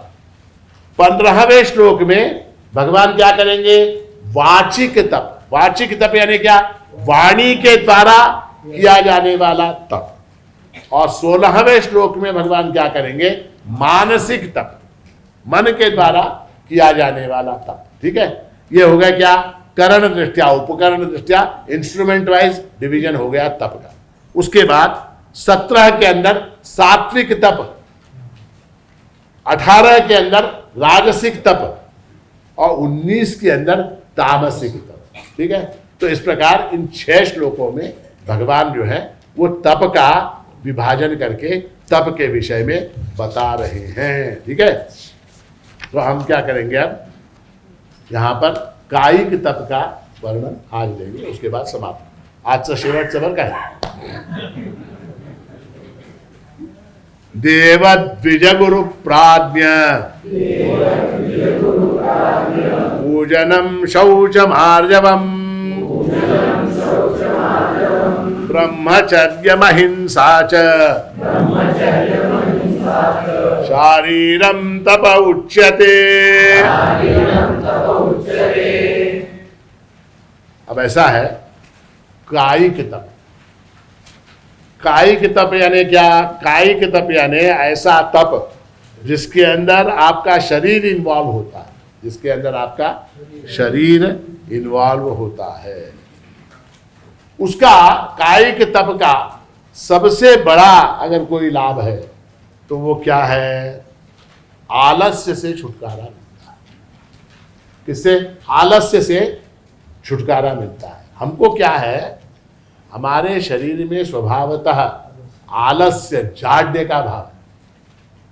आता काय बाबा, आता इथून उठून भंडार खाण्यामध्ये जाऊ जेवायला, असं वाटतंय काय?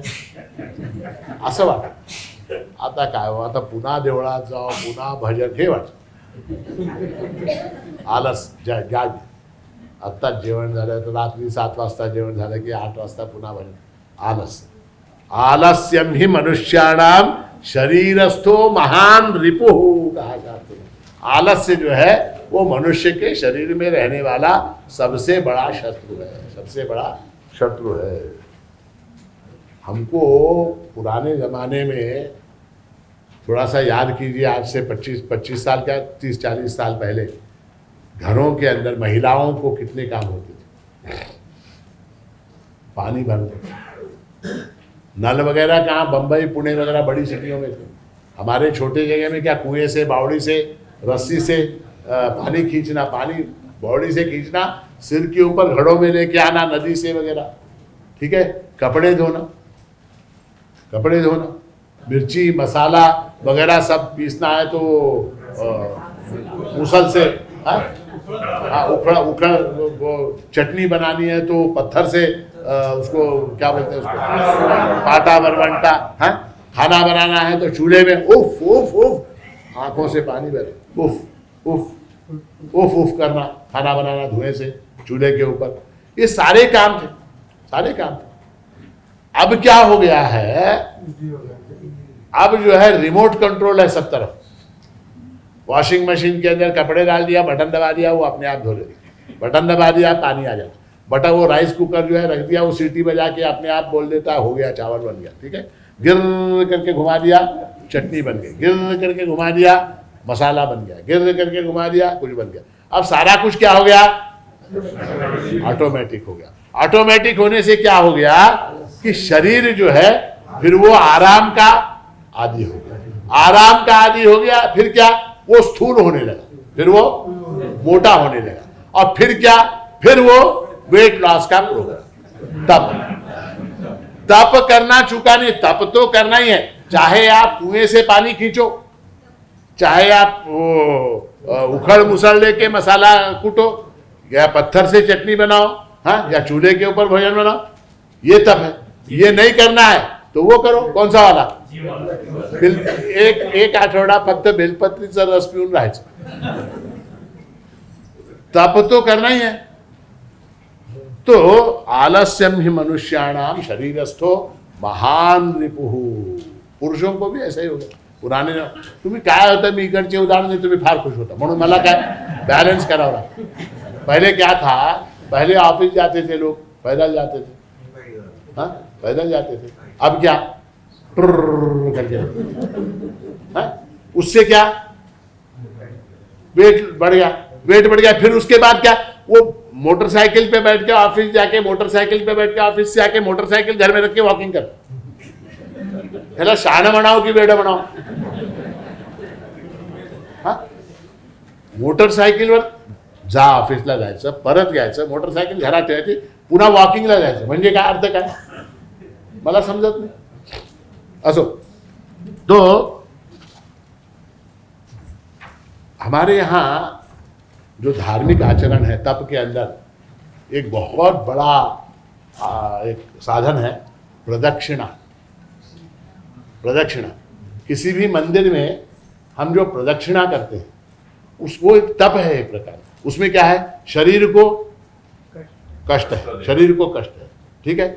शरीर को कष्ट किस बात का है कि पैरों को घूमना पड़ता है। उसमें क्या है, लाभ देखिए, उसमें लाभ कैसा है। जो पुराने हमारे ऋषियों ने कल्पना जो योजनाएं बना के रखी हैं वो कितनी लाभप्रद है। तो प्रदक्षिणा में एक तो ऑटोमेटिक वॉकिंग हो जाता है, ऑटोमेटिक एक्सरसाइज हो जाता है, कोलेस्ट्रॉल का लेवल नीचे आता है, शुगर का लेवल नीचे आता है। दूसरी बात ऐसी है, परमात्मा को केंद्र में रख के जब आप गोल गोल घूमते हैं तो क्या होता है मालूम? पुराने ज़माने में साइकिल में लाइट होती थी, ऐसा होता है डायनामा, साइकिल में लाइट, हाँ, वो साइकिल में जो लाइट होती थी वो जो है वो डायनामा होता था, वो पीछे वाले पहिए से लग के रहता था। वो जैसे जैसे ये घूमता था वैसे वैसे वो भी घूमता था, और वो घूम के क्या सामने देखा, ऐसी साइकिल देखी आपने? हाँ, देखिए, हाँ, जितनी यहाँ स्पीड बढ़ी उतना प्रकाश वहां बढ़ गया। प्रदक्षिणा जो है ना वो डायनामा है, वो डायनामा है। परमात्मा को अपने जीवन के केंद्र में रख के उसके अगल बगल जितना आप घूमेंगे उतना ये चार्ज होगा, उतना जो है ये शरीर मन बुद्धि ये सब कुछ चार्ज होगा। इसलिए जो है हमारे यहाँ ये सारे तप शरीर को पीड़ा पहुंचाने की आदत डाली जाती है।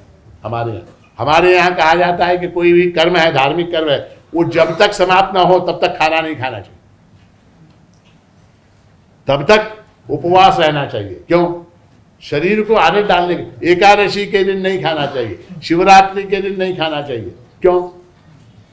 शिवरात्रि के दिन नहीं सोना चाहिए, जागरण। क्यों?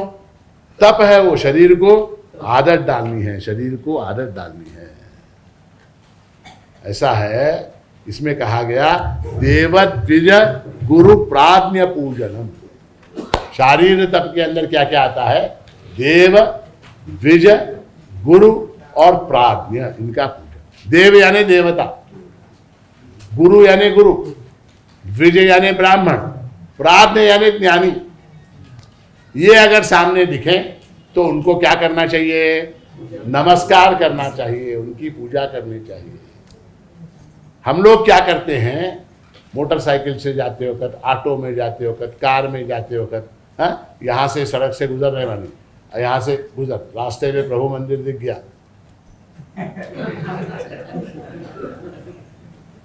करते कि नहीं? सड़क से जा रहे हैं ऑटो में, एक हनुमान जी का मंदिर दिख जाता, ये गलत है, ये गलत है। आपको करना क्या चाहिए? वहां रुककर वहां जाके आपको नमस्कार करना है तो करना चाहिए। ये जो है ना, ये पद्धति ये अशास्त्रीय है, ये नहीं करना। इसमें अपमान होता है, इसमें उस देवता का अपमान होता है। देव, द्विज, गुरु, प्राज्ञ। प्राज्ञ यानी ज्ञानी, द्विज यानी ब्राह्मण। देव, द्विज, गुरु, प्राज्ञ, इनको जो है नमस्कार करना चाहिए। और नमस्कार कैसे करते? उरसा शिरसा दृष्टिया मनसा वचसा तथा पद्भ्याम कराभ्याम जानुभ्याम प्रणामोष्टांगम उच्यते। नमस्कार करने की विधि है हमारी। उरसा यानी क्या? छाती, छाती जो है, छाती से यानी छाती जमीन में लगनी चाहिए। शिरसा, सिर जो है वो जमीन से लगना चाहिए। दृष्टिया, आंखें जो है वो झुकनी चाहिए। मनसा, मन हम जिसको नमस्कार कर रहे हैं उसके प्रति प्रेम से ओतप्रोत होना चाहिए। वचसा, वचसा, वाणी भी जो है उसकी स्तुति करनी चाहिए, वाणी से भी उसकी स्तुति करनी चाहिए। पदभ्याम, पैरों से, कराभ्याम, हाथों से, जानुभ्याम, घुटनों से, इन 8 अंगों से जब नमस्कार करते हैं, प्रणाम अष्टांगम उच्यते, 8 अंगों से जब नमस्कार करते हैं तब वो प्रणाम बनता है, प्रणाम।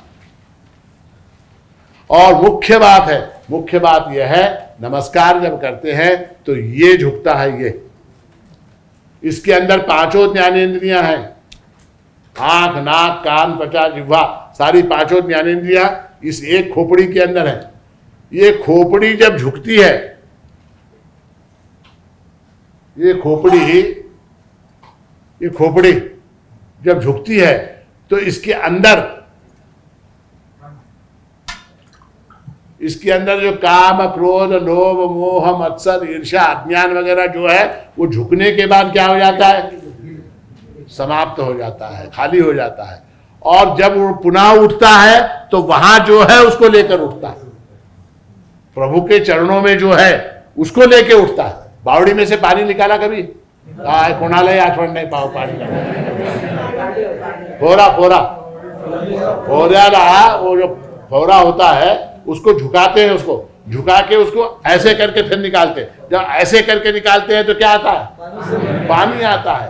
तो यहाँ पर जो अज्ञान है, यहाँ पर जो अहंकार है, यहाँ पर जो दंभ है, काम, क्रोध, लोभ, मोह, मत्सर, ईर्ष्या वगैरह है, वो सब झुकने के बाद समाप्त हो जाता है। फिर उसके बाद वहां जो आनंद है, वहां जो सुख है, वहां जो सत्व गुण है, उसको लेके वो उठता है। इसलिए नमस्कार महत्व का है। आजकल क्या गया, हाय हाय करने की प्रथा आ गई। हमारे यहाँ हाय कब बोलते हैं? आपल्याकडे हाय कधी म्हणतात? कोणी मेलं की हाय म्हणतो? हाय हाय हाय, किती चांगला होता, गेला ग बाई, हाय किती छान होता, किती छान होता, गेला ग बाई, करते कि नहीं? वो पाश्चात्य संस्कृति ऐसी आ गई, रोज सुबह शाम हाय हाय, वो आदत हमको भी लगे हाय करने, हाय। तो शौचम, शौचम यानी क्या? शौचम यानी शुचिता, पवित्रता। वो पवित्रता कैसी है? कायिक, शरीर की शुचिता, शरीर शुद्ध होना चाहिए। हमारे यहाँ 3 बार स्नान करने की बात की गई। कायिक, वाचिक, वाचिक शुचिता। वाचिक शुचिता यानी क्या? हम जो बात करें वो शुद्ध वाणी में बात करें, शुद्ध वाणी, अपशब्द न हो, उसके अंदर तिरस्कार पूर्ण शब्द न हो, उसके अंदर अपमानजनक शब्द न हो, उसके अंदर निंदा न हो, शुद्ध वाणी हो। तो कायिक, वाचिक, मानसिक शुद्धता, मन शुद्ध हो। बहुत बार क्या होता है, वाणी शुद्ध होती। बरं वाटलं, बरं तुम्ही आलात महाराज आमच्या घरी, आम्हाला फार बरं वाटलं। हा कशाला आलाय की काय नाही की मग मनामध्ये, ठीक है। तो क्या, वाचिक शुचिता, मानसिक शुचिता, और एक बड़े महत्व की बात, आर्थिक शुचिता। पैसा जो है वो शुद्ध होना चाहिए। कौन से रंग का होना चाहिए पैसा? सफेद रंग का होना चाहिए। काले रंग का पैसा जो है वो क्या है? अशुचि है वो। काय केलं? फार मोठं यज्ञ केलं महाराज, आम्ही शतचंडी याग केलं होतं। कुठं केलं? नांदेडला परवा केलं। किती लोक आले? 10,000 लोकांना जेव घातलं। एवढं सगळं खर्च केलं? हा, आमचा ब्लॅकचा हिशोब असतो, ब्लॅक मध्ये करून टाकलं। आर्थिक शुचिता, परिसर की शुचिता, घर की शुचिता, गली की शुचिता, गांव की शुद्धता, और अंततः देश की शुद्धता। मोदी जी बोलते हैं ना, क्या बोलते हैं? स्वच्छ भारत, स्वच्छ भारत, ठीक है। तो शौचम, शौचम के बाद शब्द आर्जवम। आर्जवम यानी क्या? रुजुता। रुजुता यानी सरलता। देखिए, आर्जव शब्द जो है हमारे संस्कृत भाषा में बड़ा प्यारा शब्द है। ऐसा है कि हमारे मन में, हमारी बुद्धि में, हमारी वाणी में, हमारे शरीर में एक हार्मनी जब होती है तब उसको आर्जव कहते हैं। स्ट्रेट होना चाहिए। जो मन में है वही बुद्धि में हो, जो बुद्धि में है वही शरीर में हो, जो शरीर में है वही वाणी में हो, तो फिर क्या हो जाता है? फिर वो आर्जव कहलाता, आर्जव, ऋजुता, स्ट्रेट फॉरवर्डनेस जिसको, ऋजुता, और विनम्रता भी है उसके अंदर। तो आर्जव का उदाहरण मैं हमेशा एक देता हूं। एक बार क्या हुआ, एक राजा था, राजा झालं शेवटचा बर का, झोपू नका, हे कहाणी आहे का बस। एक राजा था, राजा। अब वो राजा के दरबार में लोग आते थे, वो लोग आके उससे पैसे, अनेक तरह से पैसे लेके जाते थे। राजा लोग अक्सर बेवकूफ होते। एक राजा के दरबार में एक आदमी आया, उसने देखा राजा बैठा हुआ है, उसने कहा काय महाराज, काय कपडे घातला, तुमची टोपी कुठं, तुम्ही कुठं, तुमचा पैजामा कुठं, तुमचं शर्ट कुठं, काय घातलं है? देखा, राजा को गुस्सा आहे। हां, मग कसे कपडे घालावे म्हणतो? महाराज ते स्वर्गामधले कपडे मी आणून देतो तुम्हाला, स्वर्गामध्ये देवता लोग घालतात, देवता लोग पहनते हैं, ऐसे कपड़े मैं ला के दे सकता हूँ आपको। ये क्या आपने पहना? अच्छा तो लेके आओ, फुकट मिलता है क्या? उसके लिए पैसे लगते हैं। कितने? तो 25 लाख रुपए लगते एक ड्रेस के, 25 लाख। राजा ने फौरन उसको 15 लाख रुपए, 20 लाख रुपए एडवांस दे दिया। बोले 5 लाख रुपए नंतर देतो, आणला। ठीक है, 20 लाख रुपए लेके गया। तो महीना हुआ, 2 महीने हुए, 3 महीने, आ ही नहीं रहा। फिर जो है वो राजा ने पुलिस भेज के कहीं से उसको बुलवाया। आया, आने के बाद हाँ वो क्या हुआ, कपड़े वपड़े क्या?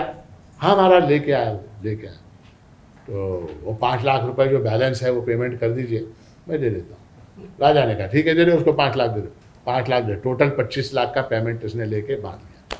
अब बोले कपड़े बोले ऐसा है कि सूटकेस उसने खोल के बोला ये जो है ये टोपी है,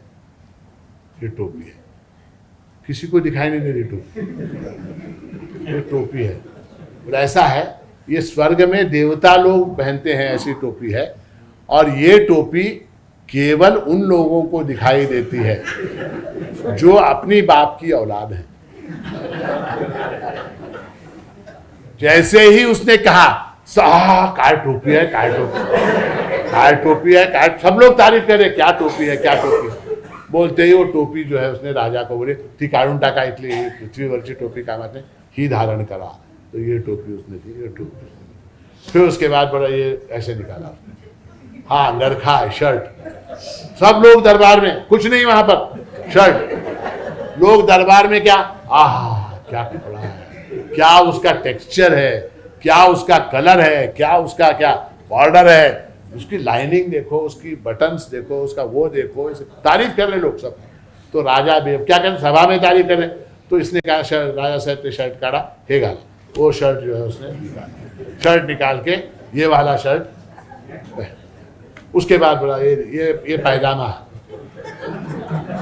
ये पैजामा, क्या पैजामा, क्या ब्यूटीफुल स्टिचिंग बघा, त्याची स्टिचिंग काय, त्याचा नाडा किती सुंदर, सब इतना तारीफ, इतना कुछ नहीं, हाथ में ऐसे ऐसे कर रहा। देवता लोग पहनते हैं, बाकी लोगों को दिखाई नहीं देता वो। तो जो है वो आता हे पैजामा काढा, हे घाला। अब राजा बोला ते नंतर घालतो मी, नंतर नाही, मुहूर्त आहे, मुहूर्तावर नवीन कपडे घातले पाहिजे, घाला। तो राजा ने क्या किया, वो अपना पैजामा उतारा दरबार में और वो पहन लिया।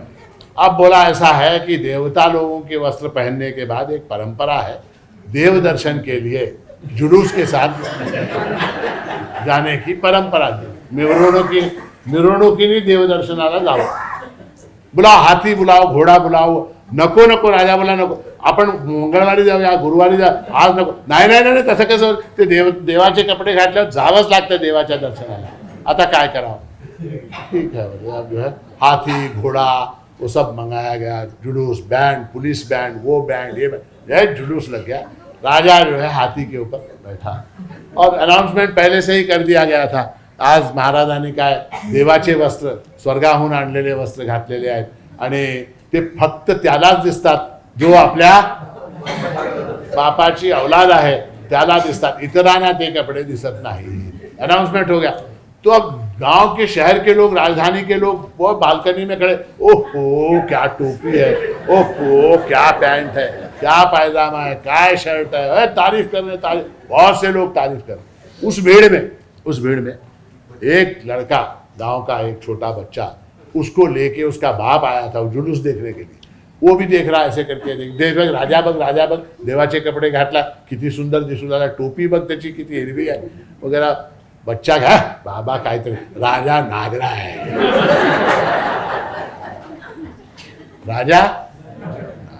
राजा नंगा है. अब ये जो लोग थे, कौन से, दरबार से लेके सड़क तक जो लोग थे, उनके अंदर रुजुता थी क्या, आर्जव था क्या, मन में एक, बुद्धि में एक, शरीर में एक, वाणी में है. मन में सबको मालूम था, मन में क्या सबको मालूम था, क्या मालूम था, राजा नंगा है, सबको मालूम. बोल रहे थे क्या, मन में वाणी में डिफरेंस, मन में बुद्धि में डिफरेंस, बुद्धि में शरीर में डिफरेंस. इस तरह से जब भेद होता है तो वहां पर रुजुता यानी एक हार्मनी, एक समरसता, एक सामंजस्य, किसके अंदर, मन में, बुद्धि में, वाणी में, शरीर में सामंजस्य जहां होता है उसको रुजुता कहते हैं. तो सात्विक तप के अंदर आर्जवम ये भाव होना अत्यंत आवश्यक है, सरलता होना अत्यंत आवश्यक है. उसके बाद क्या, आर्जव शब्द का एक और अर्थ है पंक्चुअलिटी. आप लोग जानते हैं पंक्चुअलिटी समय का पालन करना, आर्जव शब्द का अर्थ हुआ है. उसके बाद क्या है, उसके बाद सात्विक तप का एक लक्षण क्या है, ब्रह्मचर्यम. ब्रह्मचर्य यानी क्या, ब्रह्मचर्य शब्द के अनेक अर्थ हैं, अनेक संदर्भ में अनेक अर्थ हैं. आप बोलेंगे महाराज आम्ही गृहस्थ आहोत, आता आम्ही कसं ब्रह्मचारी होतो, है ना. ब्रह्मचारी शब्द का अर्थ ऐसा है कि जिसने विवाह नहीं किया है वो ब्रह्मचारी, अथवा जो किसी भी रूप में स्त्री का चिंतन न करता हो वो ब्रह्मचारी, अथवा जो है जो ब्रह्म के अंदर लगा हुआ है वो ब्रह्मचारी. ब्रह्मचारी शब्द के अनेक अर्थ हैं. वेद का अध्ययन करने वाला भी ब्रह्मचारी है, क्योंकि ब्रह्म शब्द का अर्थ वेद है, ब्रह्म शब्द का अर्थ वेद है.